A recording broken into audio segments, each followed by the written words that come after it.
Hi friends, ನೀವೇನಾದ್ರು grow ಆ್ಯಪಲ್ಲಿ demat ಅಕೌಂಟನ್ನು ಓಪನ್ ಮಾಡಬೇಕಂತಿದ್ರೆ ಈ ಒಂದು ಅಕೌಂಟನ್ನು ಯಾವ ರೀತಿ ಓಪನ್ ಮಾಡ್ಬೋದು ಅಂತ ಈಗಾಗಲೇ ಚಾನಲಲ್ಲಿ ವಿಡಿಯೋ ಮಾಡ್ಕೊಂಡು ಹಾಕಿದ್ದೆ. ಲಿಂಕನ್ನು ಡಿಸ್ಕ್ರಿಪ್ಷನಲ್ಲಿ ಕೊಡ್ತೇನೆ ಮತ್ತು ಈ ಆ್ಯಪನ್ನು ಡೌನ್ಲೋಡ್ ಮಾಡುವ ಲಿಂಕನ್ನು ಕೂಡ ಡಿಸ್ಕ್ರಿಪ್ಷನಲ್ಲಿ ಕೊಡ್ತೇನೆ. ಡೌನ್ಲೋಡ್ ಮಾಡ್ಕೊಂಡು ಓಪನ್ ಮಾಡ್ಕೊಳ್ಬೋದು. ಈ ಒಂದು ವಿಡಿಯೋದಲ್ಲಿ ಈ ಒಂದು ಗ್ರೋ ಆ್ಯಪ್ಗೆ ಯಾವ ರೀತಿ ಅಮೌಂಟನ್ನು ಆ್ಯಡ್ ಮಾಡ್ಬೋದು ಅಂತ ನಿಮಗೆ ಇಲ್ಲಿ ತಿಳಿಸ್ಕೊಡ್ತೇನೆ. ಹಾಗೆಯೇ ಈ ಒಂದು ಗ್ರೋ ಆ್ಯಪನ್ನು ನಾವು ಗೂಗಲ್ ಪೇ ರೀತಿಯಲ್ಲೂ ಕೂಡ ಯೂಸ್ ಮಾಡ್ಕೊಳ್ಬೋದು. ಯಾವ ರೀತಿ ಅಂತ ಇಲ್ಲಿ ನಿಮಗೆ ತೋರಿಸ್ತೇನೆ. ಇದರಲ್ಲಿ ಬಿಲ್ಲನ್ನು ಕೂಡ ಪೇಮೆಂಟ್ ಮಾಡ್ಬೋದು, ಮೊಬೈಲ್ ರಿಚಾರ್ಜನ್ನು ಕೂಡ ಮಾಡ್ಕೊಳ್ಬೋದು. ಯಾವ ರೀತಿ ಅಂತ ತೋರಿಸ್ತೇನೆ. ವಿಡಿಯೋವನ್ನು ಸ್ಕಿಪ್ ಮಾಡದೆ ಪೂರ್ತಿಯಾಗಿ ನೋಡಿ. ಇವಾಗ ಈ ಒಂದು ಗ್ರೋ ಆ್ಯಪನ್ನು ಓಪನ್ ಮಾಡಿದಾಗ ನಮಗೆ ಇಲ್ಲಿ ಮೊದಲಿಗೆ ನಾವು ಸೆಟ್ ಮಾಡಿದಂಥ ಪಿನ್ ಕೇಳುತ್ತೆ. ಆ ಒಂದು ಪಿನ್ ಎಂಟರ್ ಮಾಡಿ. ನಂತರ ನಮಗೆ ಓಪನ್ ಮಾಡಿದಾಗ ಈ ರೀತಿ ಬರುತ್ತೆ. ಇಲ್ಲಿ ನಾವು ಅಮೌಂಟನ್ನು ಯಾವ ರೀತಿ ಆ್ಯಡ್ ಮಾಡಬೇಕಂದ್ರೆ ನೋಡಿ, ಇಲ್ಲಿ ಮೇಲ್ಗಡೆ ಕಾಣಿಸ್ತಿದೆಯಲ್ಲ, ನಮ್ಮ ಪ್ರೊಫೈಲ್ ಮೇಲೆ ಕೂಡ ಹಾಕಿಟ್ಕೊಂಡು ಇಲ್ಲಿ ಅಕೌಂಟನ್ನು ಓಪನ್ ಮಾಡ್ಬೋದು. ಇವಾಗ ಇಲ್ಲಿ UPI ಅಂತ ಕಾಣಿಸ್ತಿದೆ ಕೆಳಗಡೆ, ಇದ್ರ ಮೇಲೆ ಕ್ಲಿಕ್ ಮಾಡಿ. ಇಲ್ಲಿ ನೋಡಿ UPI ಆಕ್ಟಿವೇಟ್ UPI ಅಂತ ಕಾಣಿಸ್ತಿದೆಯಲ್ಲ, ಅದನ್ನು ಕೂಡ ಇಲ್ಲಿ ಕ್ಲಿಕ್ ಮಾಡಿಕೊಂಡು ಅದರ ಮುಖಾಂತರ ಇಲ್ಲಿ ಅಮೌಂಟನ್ನು ಆ್ಯಡ್ ಮಾಡ್ಬೋದು.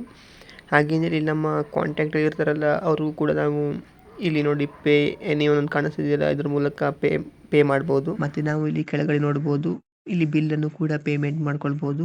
ಮೊಬೈಲ್ ರಿಚಾರ್ಜು, ಎಲೆಕ್ಟ್ರಿಸಿಟಿ ರಿಚಾರ್ಜು, ಹಾಗೆಯೇ TV ರಿಚಾರ್ಜನ್ನು ಕೂಡ ಮಾಡ್ಕೊಳ್ಬೋದು ಫಾಸ್ಟ್ಯಾಗು.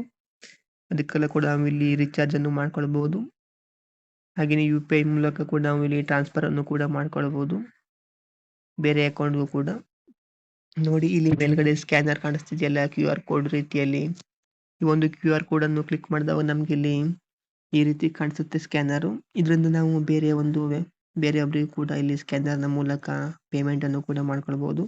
ಅದೇ ರೀತಿ ಇಲ್ಲಿ QR ಕೋಡ್ನ ಮೂಲಕ ನಾವು ಇಲ್ಲಿ ಪೇಮೆಂಟನ್ನು ಕೂಡ ಪಡ್ಕೊಳ್ಬೋದು. ಇಲ್ಲಿ ನಾವು ಪಡ್ಕೊಳ್ಳುವಂಥ ಪೇಮೆಂಟ್ ನಮಗೆ ಬ್ಯಾಂಕ್ ಅಕೌಂಟ್ಗೆ ಬರಲ್ಲ, ಈ ಒಂದು ಆ್ಯಪ್ನಲ್ಲೇ ಇರುತ್ತೆ. ನಂತರ ನಾವು ಈ ಒಂದು ಆ್ಯಪ್ನಿಂದ ಬ್ಯಾಂಕ್ ಅಕೌಂಟ್ಗೆ ಟ್ರಾನ್ಸ್ಫರ್ ಮಾಡ್ಕೊಳ್ಬೇಕಾಗುತ್ತೆ ಇಲ್ಲಿ. ಅಥವಾ ನಾವು ಈ ಒಂದು ಆ್ಯಪ್ನಿಂದಲೇ ಕೂಡ ಇಲ್ಲಿ ಬಿಲ್ಲನ್ನು ಕೂಡ ಪೇಮೆಂಟ್ ಮಾಡ್ಕೊಳ್ಬೋದು, ಈ ಒಂದು ಆ್ಯಪ್ನಲ್ಲಿ ಅಮೌಂಟ್ ಹಾಗೆ ಇಟ್ಕೊಂಡ್ರೆ. ಇಲ್ಲಿ ಇವಾಗ ಯಾವ ರೀತಿ ಈ ಒಂದು ಆ್ಯಪ್ಗೆ ಅಮೌಂಟನ್ನು ಆ್ಯಡ್ ಮಾಡ್ಬೋದು ಅಂತ ಇಲ್ಲಿ ತೋರಿಸ್ತೇನೆ.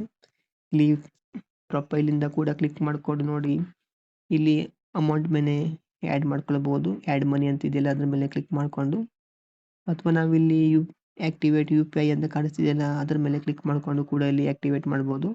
ನಂತರ ಇಲ್ಲಿ ಗೆಟ್ ಸ್ಟಾರ್ಟೆಡ್ ಮೇಲೆ ಕ್ಲಿಕ್ ಮಾಡಿ, ಇಲ್ಲಿ ಆ್ಯಡ್ ಮನಿ ಮೇಲೆ ಕ್ಲಿಕ್ ಮಾಡಿ. ಇವಾಗ ಇಲ್ಲಿ ನಮಗೆ ಎಷ್ಟು ಅಮೌಂಟನ್ನು ನಾವು ಈ ಒಂದು ಆ್ಯಪ್ಗೆ ಆ್ಯಡ್ ಮಾಡಬೇಕಂತ ಇಲ್ಲಿ ಅಮೌಂಟನ್ನು ಹಾಕ್ಕೊಂಡು ಆ್ಯಡ್ ಮಾಡ್ಕೊಳ್ಬೋದು. ಇಲ್ಲಿ ನಾವು ಯಾವ ಒಂದು ಬ್ಯಾಂಕ್ ಅಕೌಂಟ್ ಲಿಂಕ್ ಮಾಡ್ತಿರ್ತೀವಿ, ಯಾವ ಒಂದು ಅಕೌಂಟ್ನ ಲಿಂಕ್ ಮಾಡಿರ್ತೀರ ನೋಡಿ, ಆ ಒಂದು ಅಕೌಂಟಿಂದ ಇಲ್ಲಿ ಆ್ಯಡ್ ಆಗುತ್ತೆ ಬ್ಯಾಂಕ್ ಅಕೌಂಟಿಂದ. ಇಲ್ಲಿ ನಾವು ಬ್ಯಾಂಕ್ ಅಕೌಂಟನ್ನು ಕೂಡ ಬೇರೆ ಬ್ಯಾಂಕ್ ಬೇಕಾದರೆ ಅದನ್ನು ಕೂಡ ನಾವು ಇಲ್ಲಿ ಬೇರೆ ಬ್ಯಾಂಕ್ ಅಕೌಂಟನ್ನು ಕೂಡ ಆ್ಯಡ್ ಮಾಡ್ಕೊಳ್ಬೋದು. ಇಲ್ಲಿ ನಾವು ಬ್ಯಾಲೆನ್ಸನ್ನು ಯಾವ ರೀತಿ ಚೆಕ್ ಮಾಡ್ಕೊಳ್ಬೇಕಂತ ಕೂಡ ತೋರಿಸ್ತೇವೆ. ನೋಡಿ, ಇಲ್ಲಿ ಮೇಲ್ಗಡೆ ಕಾಣಿಸ್ತಿದೆ ಬ್ಯಾಂಕ್ ಬ್ಯಾಲೆನ್ಸ್. ಇದನ್ನು ಕ್ಲಿಕ್ ಮಾಡ್ಕೊಂಡು ಇಲ್ಲಿ ನಾವು ನಿಮ್ಮ 2-3 ಬ್ಯಾಂಕ್ ಅಕೌಂಟ್ ಆ್ಯಡ್ ಮಾಡಿದರೆ ಯಾವ ಒಂದು ಬ್ಯಾಂಕ್ ಅಕೌಂಟ್ನ ಬ್ಯಾಲೆನ್ಸ್ ಚೆಕ್ ಮಾಡಬೇಕಂತ ಅದನ್ನು ಕ್ಲಿಕ್ ಮಾಡ್ಕೊಂಡು ಇಲ್ಲಿ ಚೆಕ್ ಮಾಡ್ಬೋದು.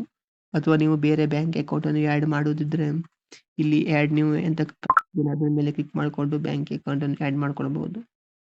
ನೋಡಿ, ಇವಾಗ ಈ ಒಂದು ಲೋಗೋ ಕಾಣಿಸ್ತಿದೆಯಲ್ಲ ಇಲ್ಲಿ ನಮ್ಮ ಪ್ರೊಫೈಲ್ ಮೇಲೆ, ಇದ್ರ ಮೇಲೆ ಕ್ಲಿಕ್ ಮಾಡಿ. ನಂತರ ಇಲ್ಲಿ ಆ್ಯಡ್ ಮನಿ ಅಂತ ಕಾಣಿಸ್ತಿದೆಯಲ್ಲ, ಇದ್ರ ಮೇಲೆ ಕ್ಲಿಕ್ ಮಾಡಿದ್ರೆ ನಮಗೆ ಇಲ್ಲಿ ಎಷ್ಟು ಅಮೌಂಟ್ ಹಾಕ್ಬೇಕಂತ ಇಲ್ಲಿ ಸೆಲೆಕ್ಟ್ ಮಾಡಬೇಕಾಗುತ್ತೆ. ನೋಡಿ, ಇಲ್ಲಿ ಕೆಳಗಡೆ ಆ್ಯಡ್ ಮನಿ ಅಂತ ಕೂಡ ಕೊಟ್ಟಿದ್ದಾರಲ್ಲ, ಅದನ್ನು ಕ್ಲಿಕ್ ಮಾಡಿ. ನಂತರ ಇಲ್ಲಿ ನಮಗೆ ಅಮೌಂಟ್ ಹಾಕ್ಲಿಕ್ಕೆ ತೋರಿಸುತ್ತೆ. ಇಲ್ಲಿ ಅವರು ನಮಗೆ 1,000, 5,000, 10,000ವರೆಗೆ ಕೊಟ್ಟಿದ್ದಾರೆ. ನಾವು ಎಷ್ಟು ಬೇಕಂತ ಕೂಡ ಹಾಕ್ಕೊಳ್ಬೋದು. ಇಲ್ಲಿ ನಾವು 100 ರೂಪಾಯಿ ಬೇಕಾದ್ರೂ ಹಾಕ್ಕೊಳ್ಬೋದು. ನೋಡಿ, ಇಲ್ಲಿ ಅಮೌಂಟನ್ನು ಆ್ಯಡ್ ಮಾಡಿಬಿಟ್ಟು ನಂತರ ಆ್ಯಡ್ ಮನಿ ಮೇಲೆ ಕ್ಲಿಕ್ ಮಾಡಿದ್ರೆ ಇಲ್ಲಿ ಅಮೌಂಟ್ ಬರುತ್ತೆ. ಇಲ್ಲಿ ನಿಮ್ಗೆ ಡೈರೆಕ್ಟ್ ಆಗಿ ಇದು UPI ID ಪಿನ್ ಅನ್ನು ಇಲ್ಲಿ ಕೇಳುತ್ತೆ. ಈ ಒಂದು ಪಿನ್ ಎಂಟರ್ ಮಾಡಿದ್ರೆ ನಿಮ್ಗೆ ಇಲ್ಲಿ ಬ್ಯಾಂಕ್ ಅಕೌಂಟಿಂದ ಇಲ್ಲಿ ಈ ಒಂದು ಆ್ಯಪ್ಗೆ ಬರುತ್ತೆ. ಹೀಗೆ ಫ್ರೆಂಡ್ಸ್, ನಾವು ಈ ಒಂದು ಗ್ರೋ ಆ್ಯಪ್ನಲ್ಲಿ ಅಮೌಂಟನ್ನು ಆ್ಯಡ್ ಮಾಡ್ಬೋದು ಮತ್ತು ಗೂಗಲ್ ಪೇ ರೀತಿಯಲ್ಲೂ ಈ ಒಂದು ಆ್ಯಪ್ ನಮಗೆ ಕೆಲಸ ಮಾಡುತ್ತೆ. ಈ ಒಂದು ವಿಡಿಯೋ ನಿಮಗೆ ಯೂಸ್ಫುಲ್ ಆಗಿದ್ರೆ ವಿಡಿಯೋಗೊಂದು ಲೈಕ್ ಮಾಡಿ. ಹಾಗೆ ಇನ್ನು ಚಾನಲ್ಗೆ ಸಬ್ಸ್ಕ್ರೈಬ್ ಮಾಡಿಲ್ಲ ಅಂದರೆ ಇವಾಗಲೇ ಸಬ್ಸ್ಕ್ರೈಬ್ ಮಾಡಿ. Thank you for watching.